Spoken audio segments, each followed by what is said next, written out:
فرزند زہرا یہ حالات برے ہیں۔ کاشانۂ بصیرت ایک ایسا مکمل یوٹیوب چینل جس پر محروم بصارت کے لیے بالخصوص اور تمام افراد کے لیے بالعموم سینکڑوں کی تعداد میں اسلامی کتب دستیاب ہیں۔ لہذا گزارش ہے کہ آپ اپنی ذمہ داری نبھاتے ہوئے کاشانۂ بصیرت کو سبسکرائب کرنے کے ساتھ ساتھ بیل آئیکن کو پریس کیجیے تاکہ آپ علم کے حصول کے ساتھ ساتھ مذہب اہل بیت کی اشاعت میں بھی اہم کردار ادا کرتے رہیں۔ کاشانۂ بصیرت، کاشانۂ بصیرت، کاشانۂ بصیرت۔ فرزند زہرا یہ حالات برے ہیں۔ بسم اللہ الرحمن الرحیم۔ السلام علیکم سامعین، کاشانۂ بصیرت کا یوٹیوب چینل، ہم کتاب پڑھ رہے ہیں کلام امیر المومنین علی علیہ السلام، شرح نہج البلاغہ، تالیف آیت اللہ ناصر مکارم شیرازی، ترجمہ زیر نگرانی مولانا سید شہنشاہ حسین نقوی، اور یہ ہے کتاب کا والیوم 5۔ اس کو پڑھتے ہوئے ہم ریڈنگ کے پارٹ 34 پر پہنچے ہیں، اور اس پارٹ میں ہم خطبہ 143 پڑھنے جا رہے ہیں۔ اس خطبے کو ہم کتاب کے صفحہ نمبر 463 پر پڑھیں گے۔ آئیے آغاز کرتے ہیں۔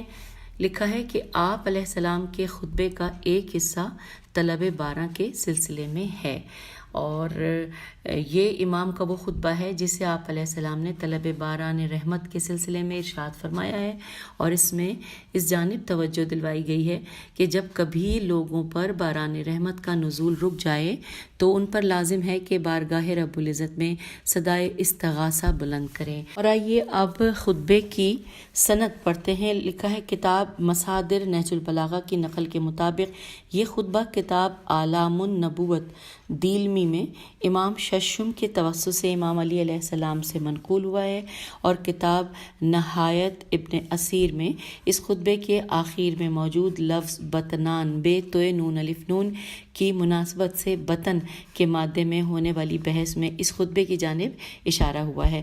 مصادر نہج البلاغہ جلد نمبر 2 صفحہ نمبر 319، یہ اس کا حوالہ تھا۔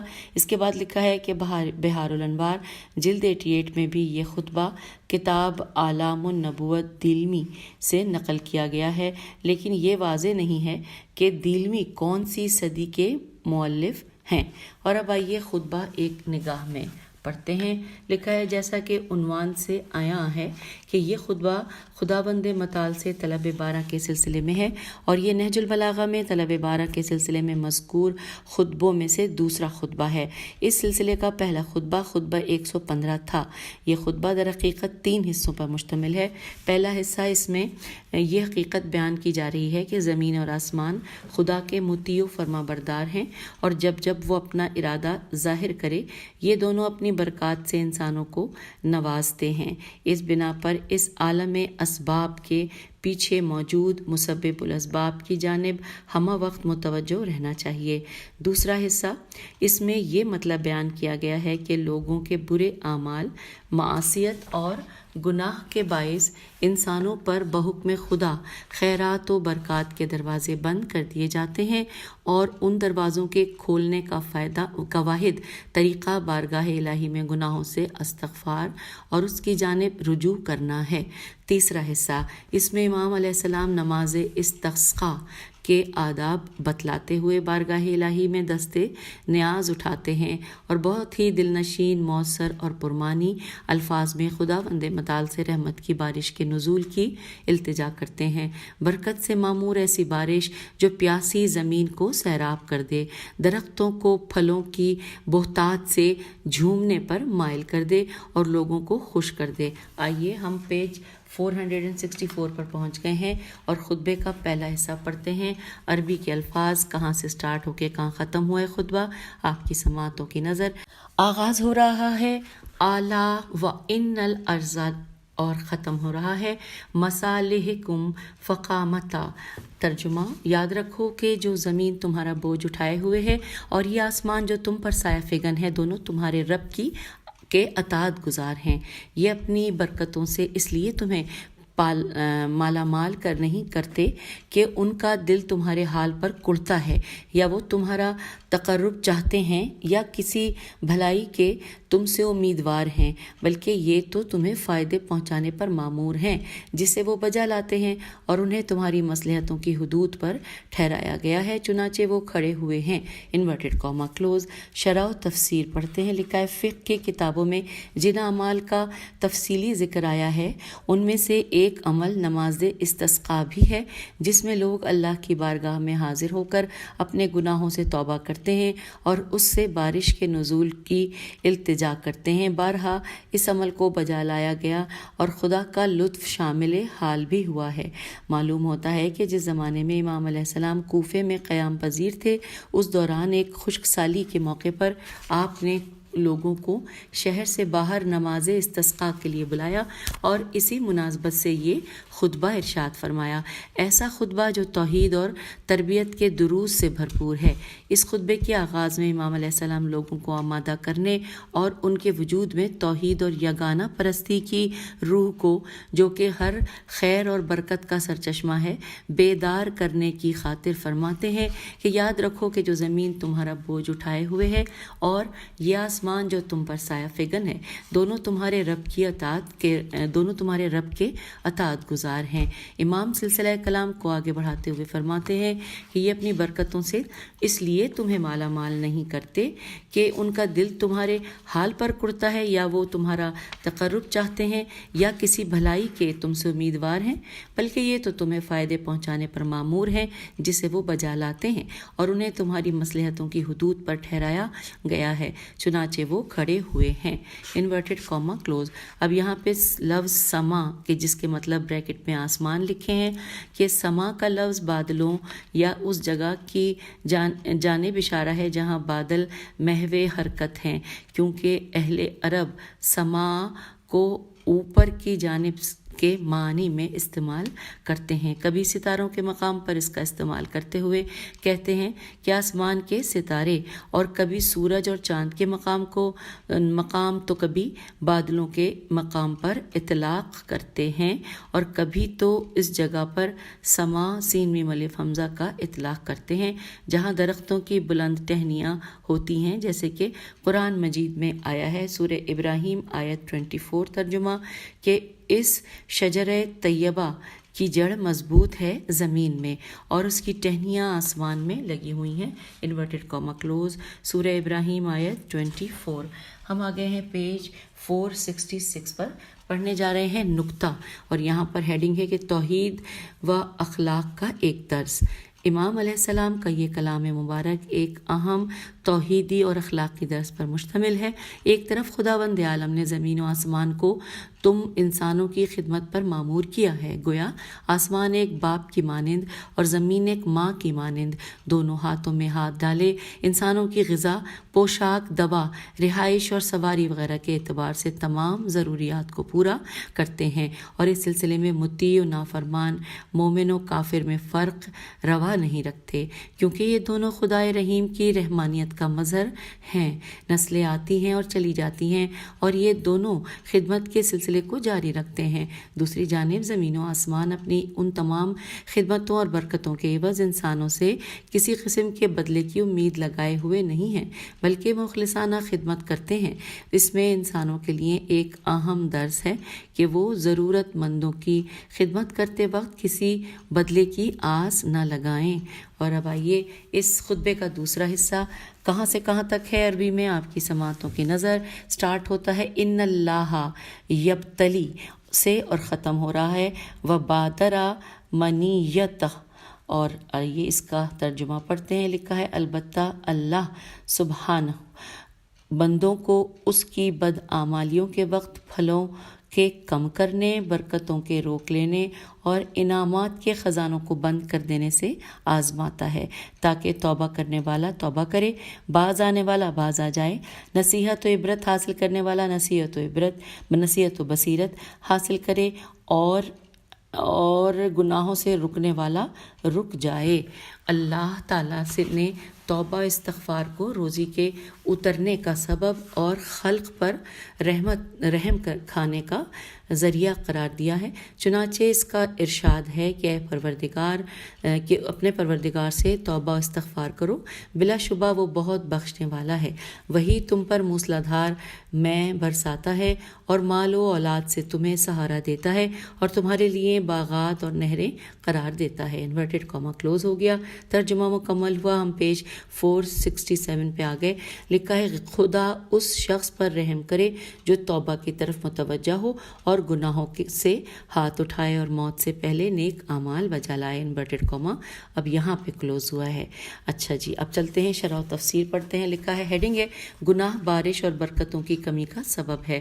لکھا ہے اس حصے میں امام علیہ السلام لوگوں کو نماز اور دعائے بارہ کے لیے آمادہ کرنے کی خاطر ایک اہم نکتے کی جانب اشارہ کرتے ہوئے فرماتے ہیں کہ اللہ بندوں کو ان کی بد اعمالیوں کے وقت پھلوں کے کم کرنے، برکتوں کے روک لینے اور انعامات کے خزانوں کو بند کر دینے سے آزماتا ہے تاکہ توبہ کرنے والا توبہ کرے، باز آنے والا باز آ جائے، نصیحت و عبرت حاصل کرنے والا نصیحت و عبرت حاصل کرے اور گناہوں سے رکنے والا رک جائے۔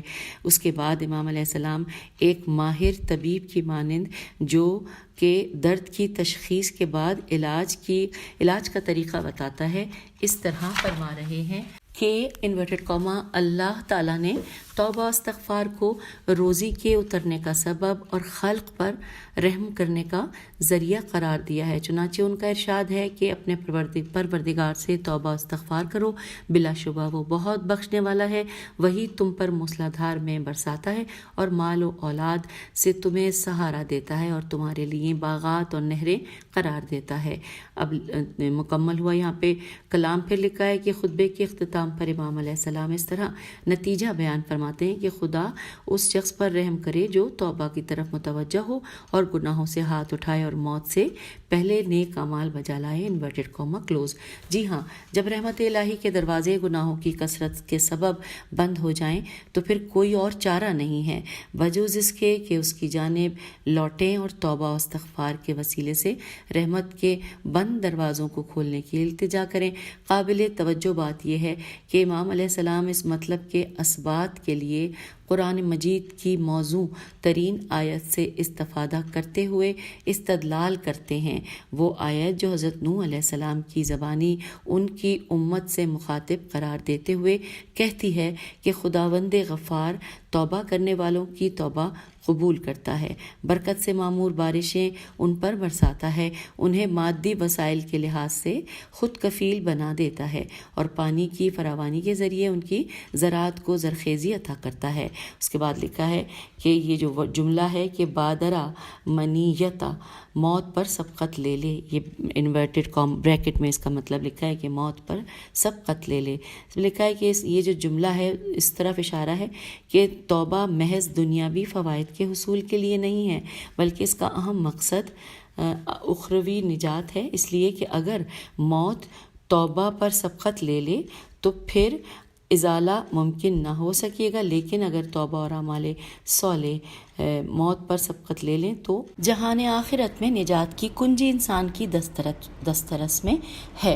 اور اب ہم آگے پیج 469 پر، یہاں پر ہیڈنگ ہے نکتہ، اور اس نکتے میں سب سے پہلے ذکر ہو رہا ہے آفتوں میں پوشیدہ فلسفہ۔ آئیے جانتے ہیں۔ لکھا ہے کہ مصیبتوں اور آفات کے فلسفے کے موضوع پر بہت کچھ کہا گیا ہے اور ہم بھی بیان کر چکے ہیں۔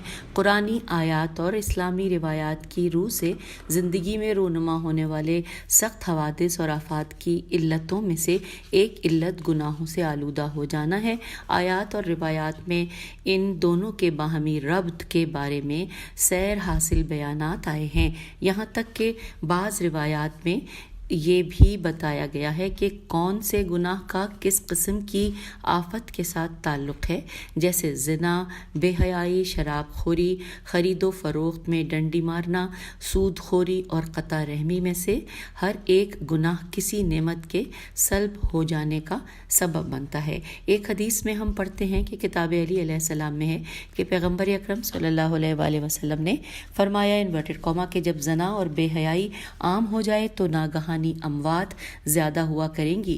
جب لوگ خرید و فروخت میں ڈنڈی ماریں گے تو خدا انہیں قحط میں اور نعمتوں کی کمی میں مبتلا کر دے گا۔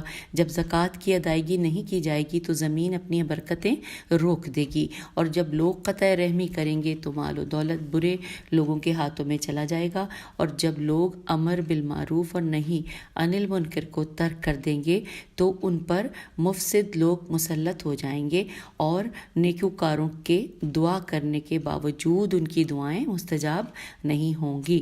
Inverted comma close. حوالہ ہے الکافی، جلد نمبر 2، صفحہ نمبر 374، حدیث نمبر 2، بریکٹ میں لکھا ہے تلخیص کے ساتھ۔ آگے چلتے ہیں، لکھا ہے عقلی دلائل بھی ان باتوں کی تائید کرتی ہیں کہ گناہ اور نعمتوں کے زوال میں ایک ربط موجود ہے، کیونکہ خداوند تعالیٰ کا فیض بندوں کی لیاقت اور ان کے استحقاق کے مطابق ہوتا ہے۔ جب بندہ گناہ کے ذریعے عدم استحقاق کا ثبوت پیش کرے تو فیضان الہی کا رک جانا ایک طبعی امر ہے۔ مزید برآں یہ کہ آیات قرآنی سے استفادہ ہوتا ہے کہ ان آفات اور بلیات میں ایک اور اہم ہدف پیش نظر ہے، اور وہ یہ ہے کہ غافلوں کو بیدار کیا جائے اور انہیں خدا کی بارگاہ میں واپس لایا جائے۔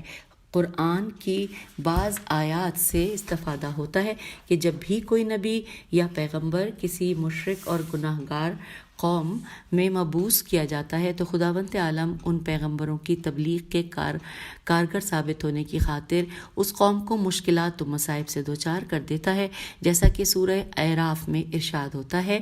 سورہ اعراف آیت نمبر 94 ترجمہ: اور ہم نے جب بھی کسی قریے میں کوئی نبی بھیجا تو اہل قریہ کو نافرمانی پر سختی اور پریشانی میں ضرور مبتلا کیا کہ شاید وہ لوگ ہماری بارگاہ میں تضرع و زاری کریں۔ تے زواد رے عین تضرع و زاری و زے الف رے چھوٹی ہے، انورٹڈ کاما کلوز۔ اس طرح سے آفات بلیات اور حوادث کا ایک اہم ہدف تربیت بشرا بھی ہے۔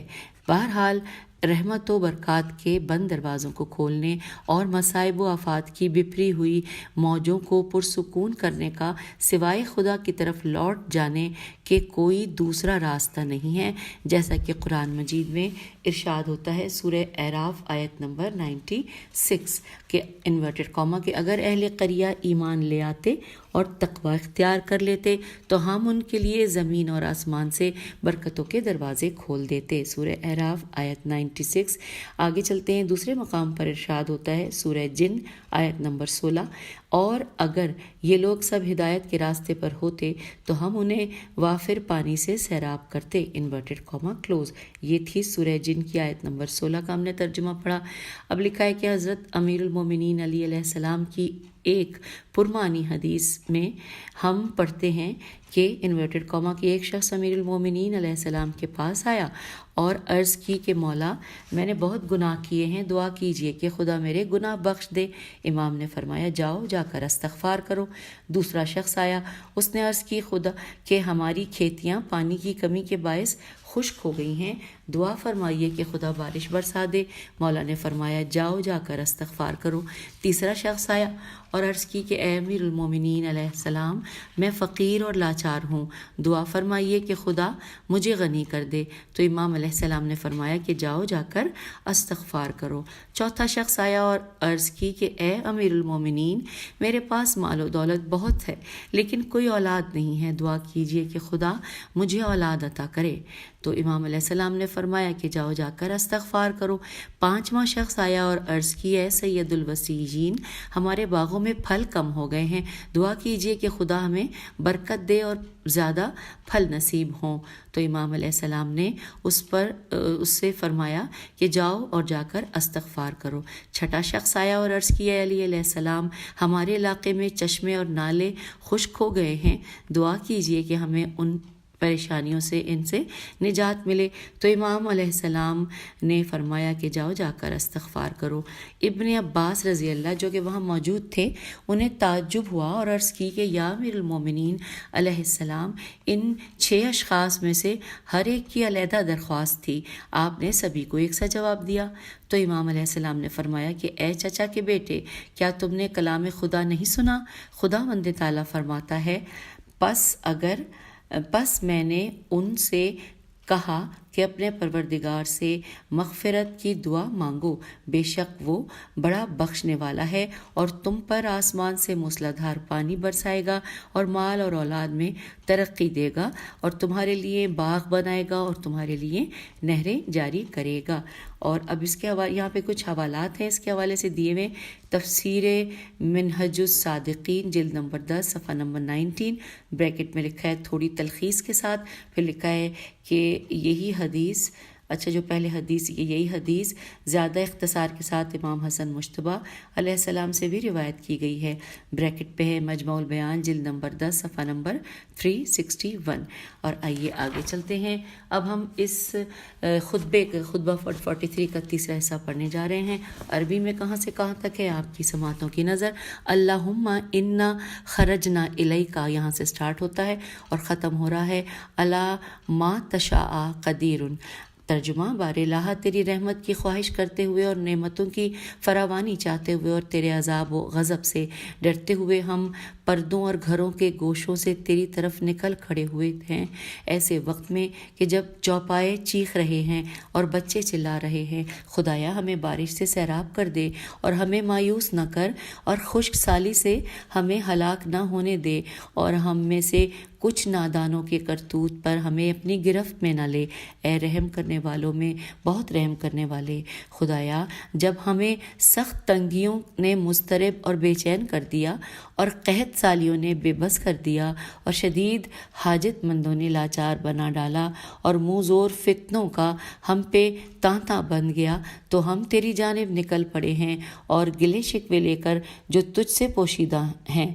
اے اللہ، ہم تجھ سے سوال کرتے ہیں کہ تو ہمیں محروم نہ پلٹا، اور نہ اس طرح کہ ہم اپنے نفسوں پر پیچ و تاب کھا رہے ہوں، اور ہمارے گناہوں کی بنا پر ہم سے عتاب آمیز خطاب نہ کر، اور ہمارے کیے کے مطابق ہم سے سلوک نہ کر۔ خدایا تو ہم پر باران برکت اور رزق و رحمت کا دامن پھیلا دے، اور ایسی سیرابی سے ہمیں نہال کر دے جو فائدہ بخشنے والی اور سیراب کرنے والی اور گھاس اور سبزیاں اگانے والی ہو، کہ جس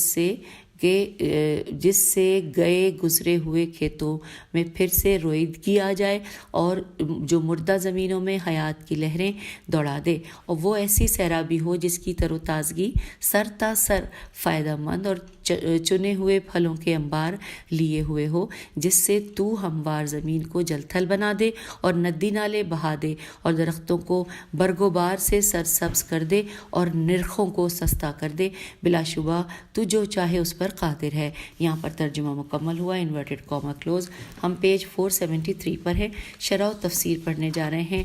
ہیڈنگ ہے بار الہ ہم پر پر رحمت بارش برسا۔ اس ہیڈنگ کے حوالے سے تفصیلات ہیں۔ امام علیہ السلام خطبے کے اس حصے میں لوگوں کے قلوب کو توبہ پر مائل کرنے اور انہیں گناہوں سے باز آنے اور خدا کی جانب لوٹنے کی طرف دعوت دینے کے بعد بارگاہ خداوندی کی جانب رخ کرتے ہوئے دلوں کو چھو لینے والے جملوں کے ساتھ اس کی بارگاہ سے خاص عنایت اور لطف کا تقاضا فرماتے ہیں، اور 5 حصوں میں جن میں کا ہر حصہ اللہم کے ساتھ شروع ہوتا ہے، خدا کی بارگاہ میں مختلف حاجات بیان کرتے ہوئے یوں گویا ہوتے ہیں: بار الہ تیری رحمت کی خواہش کرتے ہوئے اور نعمتوں کی فراوانی چاہتے ہوئے اور تیرے عذاب و غضب سے ڈرتے ہوئے ہم پردوں اور گھروں کے گوشوں سے تیری طرف نکل کھڑے ہوئے ہیں، ایسے وقت میں کہ جب چوپائے چیخ رہے ہیں اور بچے چلا رہے ہیں۔ یہ حصہ اس جانب اشارہ ہے کہ ہمارا اپنے گھروں سے نکلنا اور نماز استسقاء کی بجاوری کی خاطر صحرا میں آنا ہماری بربادی کا ثبوت ہے۔ اگر ہم خطا کار ہیں تو ان پیاسے چوپاؤں اور معصوم بچوں نے تو کوئی گناہ نہیں کیا، یہ تیری عنایت چاہتے ہیں، اور ہم تجھ سے فقط تیری رحمت اور تیرے فضل و کرم کا تقاضا کرتے ہیں، جبکہ ہم اپنے گناہوں سے تائب ہو چکے ہیں، اور ہم تیرے عذاب اور تیرے فیصلے سے خائف ہیں۔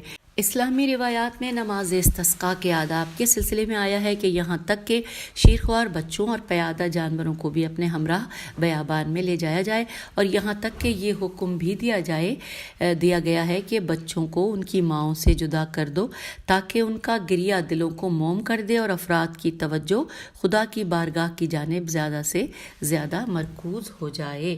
اب یہاں پہ حوالے میں دیا گیا کہ نماز استسقاء کے آداب کی تفصیل جاننے کے لیے خطبہ 115 کے ذیل میں ملاحظہ کیجیے۔ اب آگے چلتے ہیں، لکھا ہے یہ منظر لوگوں کے احساسات کو ابھارنے، حضور قلبی اور اشکوں کے جاری ہونے جو کہ دعا کے مستجاب ہونے کا باعث ہے، اس میں بہت مؤثر ہے، اور دوسری جانب خدا کی رحمت اور لطف کے زیادہ شامل حال ہونے کا بھی سبب بنتا ہے۔ امام علیہ السلام دعا کو جاری رکھتے ہوئے اپنا مطمع نظر خدا کے حضور پیش فرماتے ہیں، انورٹڈ کاما، کہ خدایا ہمیں بارش سے سیراب کر دے اور ہمیں مایوس نہ کر، اور خشک سالی سے ہمیں ہلاک نہ ہونے دے، اور ہم میں سے کچھ نادانوں کے کرتوت پر ہمیں اپنی گرفت میں نہ لے، اے رحم کرنے والوں میں بہت رحم کرنے والے، انورٹڈ کاما کلوز۔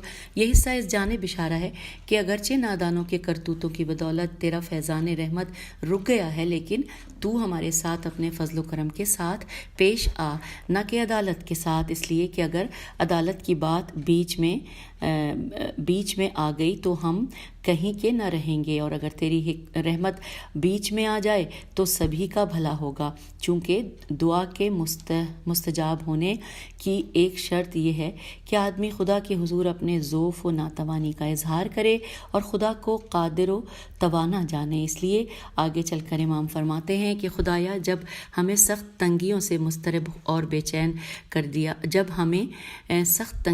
مضطرب اور بے چین کر دیا، اور قحط سالیوں نے بے بس کر دیا، اور شدید حاجت مندیوں نے لاچار بنا ڈالا، اور منہ زور فتنوں کا ہم پہ تانتا بن گیا، تو ہم تیری جانب نکل پڑے ہیں، اور گلے شکوے لے کر کے جو تجھ سے پوشیدہ نہیں ہیں، انورٹڈ کاما کلوز۔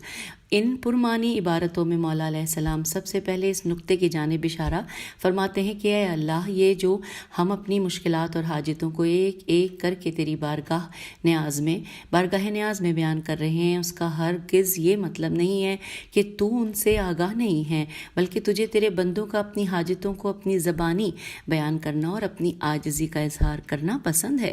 حضرت امام جعفر صادق علیہ السلام کی ایک حدیث ہے کہ خداوند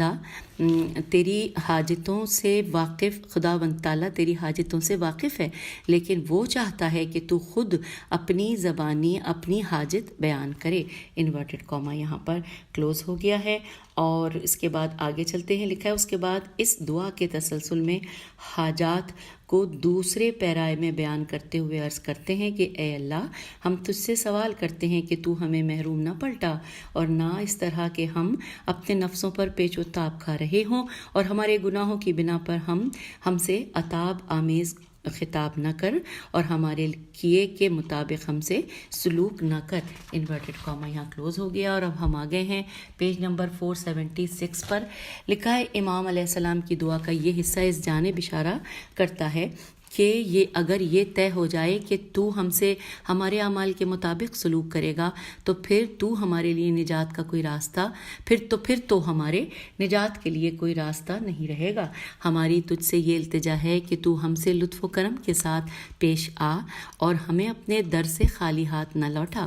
البتہ امام علیہ السلام کی یہ دعائیں تاکید سے معمور التجاؤں کے ساتھ ساتھ سامعین کے لیے پرمانی دروس پر بھی مشتمل ہیں، تاکہ سامعین گناہوں کے برے نتائج سے بھی آگاہ ہو جائیں اور اصلاح نفس کے لیے اپنی کمر کس لیں۔